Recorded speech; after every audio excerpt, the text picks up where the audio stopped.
Telemóvel. Telemóvel, há hoje em dia vários telemóveis. Telemóveis são aparelhos que de um momento para o outro se tornaram omnipresentes no nosso cotidiano. Comunicar, jogar, trabalhar, estudar são exemplos de atos que hoje podemos fazer com o telemóvel.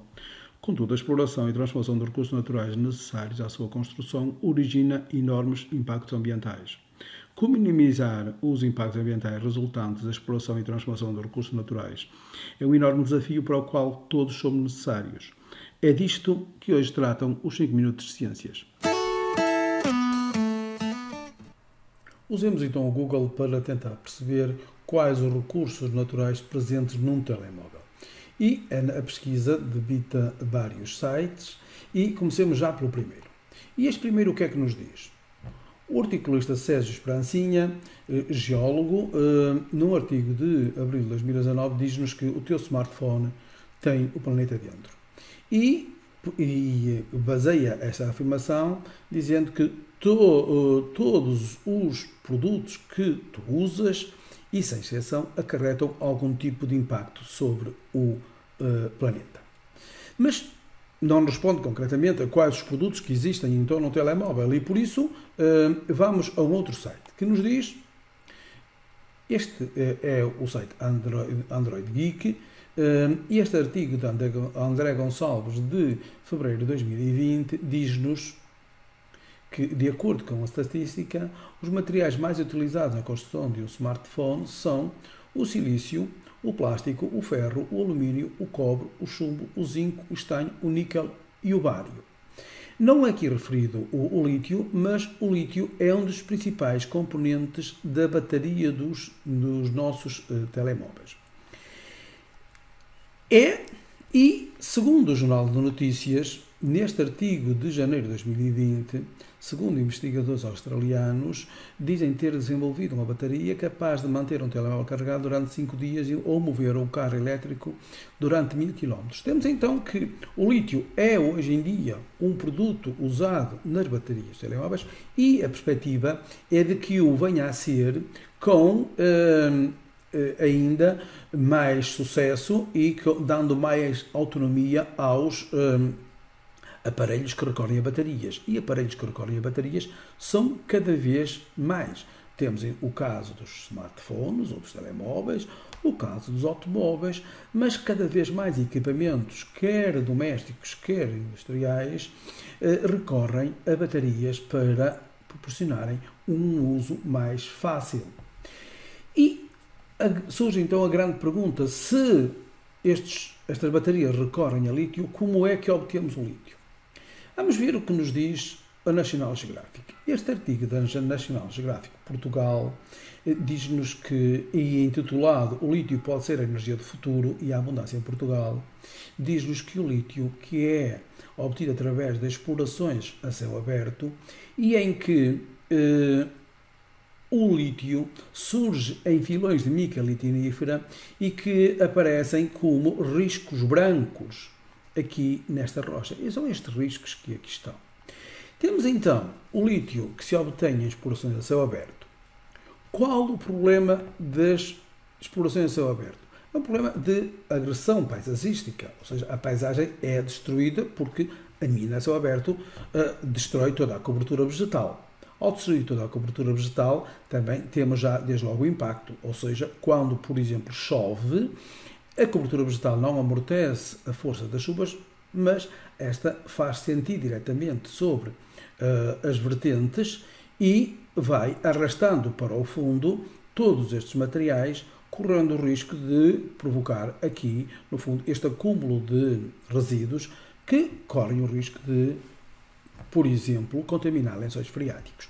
Temos então, desde já, 2 tipos de impactos ambientais. Um associado à destruição paisagística, outro a possível contaminação de lençóis freáticos. Como é que podemos minorar isto? Como é que poderemos continuar a usar telemóveis? Como é que podemos usar e devemos usar cada vez mais automóveis elétricos e sem agravar o impacto ambiental? É o que vamos ver já de seguida. Ora, vejamos então o que tu podes fazer, o que eu devo fazer, o que nós podemos fazer para conter a sobreexploração dos recursos naturais, ou seja, para continuarmos a ter telemóveis, por exemplo, e para não ser enorme a exploração, no caso do lítio, capaz de destruir toda a paisagem. E tudo isto passa, por exemplo, por seguirmos as orientações que podemos encontrar neste cartaz da autoria da Iberdrola. E de que se trata? Trata-se de leis e políticas que desenvolvam legislação que regula a exploração destes recursos naturais e estabelecer estudo de impacto ambiental, ou seja, cada obra, no caso, por exemplo, cada exploração a céu aberto para lítio deverá ter um estudo de impacto ambiental. Mas, por exemplo, se tu fores ao teu livro, à página 196, tu vês que até a exploração de fontes de energias renováveis tem impacto ambiental. A construção de uma barragem tem impacto ambiental. A construção de um parque eólico tem impacto ambiental. Então, todas as estruturas que se constroem devem ter previamente um estudo de impacto ambiental. E outra daquilo que eu, tu e nós todos podemos fazer é apoiar iniciativas de desenvolvimento sustentável. Já vimos, o desenvolvimento sustentável era aquele desenvolvimento que tratava de assegurar as necessidades do presente sem comprometer as do futuro. Apostar nas energias renováveis e não contaminantes, essa é sim, senhor, sim, já vimos. Se temos uma fonte de energia que não traz acumulação de dióxido de carbono, o gás com efeito de estufa, ou seja, se temos uma fonte de energia, como por exemplo os painéis solares, como por exemplo os parques eólicos, que não vão contribuir para as emissões de dióxido de carbono e, consequentemente, para o aumento do efeito de estufa, então devemos privilegiar estas fontes de energias que, além de serem renováveis, não acarretam o acúmulo de dióxido de carbono. Fomentar o saneamento ambiental para manter a saúde dos ecossistemas. Uma consciencialização de cada um de nós para o uso de transportes públicos. Um transporte público tem um motor maior que um transporte individual, mas um transporte público leva muitas pessoas, ao passo que um transporte individual leva no máximo 5 pessoas. E, portanto, nesta altura, com os transportes sendo ainda muito feitos à custa de motores que lançam dióxido de carbono, quanto menos motores tivermos em circulação, menos vamos contribuir para, por um lado, agravar o efeito de estufa e, por outro lado, ir explorar fontes de recursos, como, por exemplo, o petróleo, que é necessário para produzir o combustível para esses transportes. O uso da bicicleta é duplamente vantajoso. É um meio silencioso, é um meio individual e, além do mais, ajuda na forma física. Fomentar a cultura da reciclagem. Reduzir, reutilizar, reciclar. Ou seja, se calhar antes de comprar devemos pensar, eu preciso comprar. Eu não posso viver com menos. E trata-se de reduzir. Reutilizar. Há muitos produtos que, quando jogamos fora, ainda podiam ter uma outra utilização. E reciclar.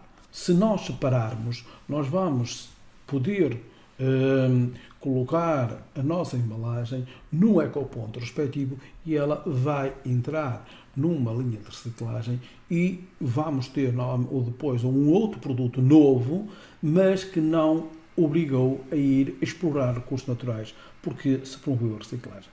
Promover a educação ambiental nas escolas, sim. Promover a agricultura e o turismo ecológico e fazer um uso racional da água e da eletricidade.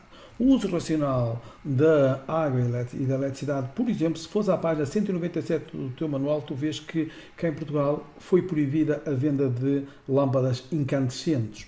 Hoje em dia há uma aposta grande nas lâmpadas fluorescentes e cada vez maior nas lâmpadas LED. Porquê? Porque produzem a mesma quantidade de luz, gastando menos energia elétrica. E gastando menos energia elétrica significa menos exploração de recursos naturais. Reduzir então a compra de produtos necessários, evitar o consumo de produtos não biodegradáveis e optar por produtos locais ou ecológicos. E a respeito disso, chamo-te a particular atenção para o que tens no final da página 196, 197, que é a tabela que te aconselha a não comprar peixes bebés. vê, utiliza essa tabela porque é uma ferramenta útil e necessária. Vimos então ao longo destes 5 minutos que aparelhos que tu usas no dia a dia, como o telemóvel, têm um grande impacto ambiental associado. Mas nós podemos continuar a usar estes produtos. Podemos continuar a usar estes produtos se tivermos uma utilização responsável deles. Se não os jogarmos fora à mínima avaria que tenha, a maior parte dos aparelhos aí das suas avarias são recuperáveis. Se recuperarmos, não vamos necessitar de tantos produtos, de tantos recursos naturais. E assim vamos contribuir para evitar a subexploração de recursos naturais. Até aos próximos 5 minutos de ciências. Eu gostei de ter por cá.